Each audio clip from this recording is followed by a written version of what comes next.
అందరికీ నమస్కారం.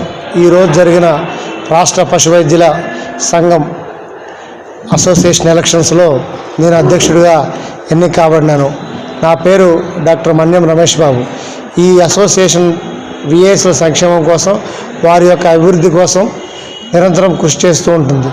దీంట్లో ముఖ్యంగా ఏంటంటే, గవర్నమెంట్లో మాకు దీర్ఘకాలంగా పెండింగ్లో ఉన్న రీఆర్గనైజేషన్ దానిని సాధించుకోవడానికి ఈ అసోసియేషన్ను ముందుగా వర్క్ చేయడానికి ఒక ప్లాన్ చేసుకుంటున్నాం. గవర్నమెంట్ దగ్గర రీఆర్గనైజేషన్ ముందు చేయించుకోవడానికి మేము గవర్నమెంట్ దృష్టికి తీసుకువెళ్ళడానికి మేము ప్రయత్నం చేస్తున్నాం.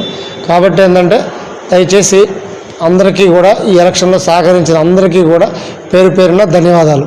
నాతో పాటుగా ఈ అసోసియేషన్ ఎలక్షన్లో అసోసియేట్ అధ్యక్షుడిగా శ్రీధర్ రెడ్డి గెలుపొందాడు. అలాగే జనరల్ సెక్రటరీగా డాక్టర్ గంధం నాగయ్య, కోశాధికారిగా డాక్టర్ శ్రీధర్ రావు ఎన్నిక కాబడ్డాడు. అలాగే మాకు 4 వైస్ ప్రెసిడెంట్లు, 4 జాయింట్ సెక్రటరీలు ఎన్నిక కాబడినారు. మా అసోసియేషన్ ఎలక్షన్స్లో ఈ ప్యానెల్ పరంగా జరిగిన ఎలక్షన్లో 12 మందికి 12 మంది గెలవబడినారు. ఎందుకంటే మేము తీసుకున్నది ఏంటంటే, రాష్ట్రంలో ఉన్న అన్ని జిల్లాల నుంచి ఒక్కొక్క డాక్టర్ని తీసుకున్నాము. అందులో భాగంగా కరీంనగర్ నుంచి పద్దెం రాజేందర్ రెడ్డిని, అలాగే ఉమ్మడి మహబూబ్నగర్ మెదక్ నుంచి డాక్టర్ విజయలక్ష్మి, లోకల్ మన రంగారెడ్డి నుంచి డాక్టర్ జనార్దన్ని, అట్లాగే వరంగల్ నుంచి వి రమేష్ని తీసుకున్నాము. వారి అసోసియేషన్ ఎలక్షన్లో ఎన్నిక కాబడ్డారు.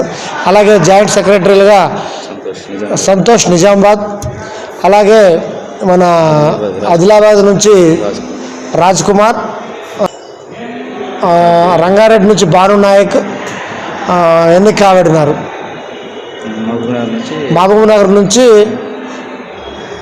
శ్రావణి, ఉమ్మడి మహబూబ్నగర్ నుంచి శ్రావణి. మొత్తం 4 జాయింట్ సెక్రటరీలు, 4 వైస్ ప్రెసిడెంట్లుగా ఎన్నిక కాబడినారు మా ప్యానెల్ నందు.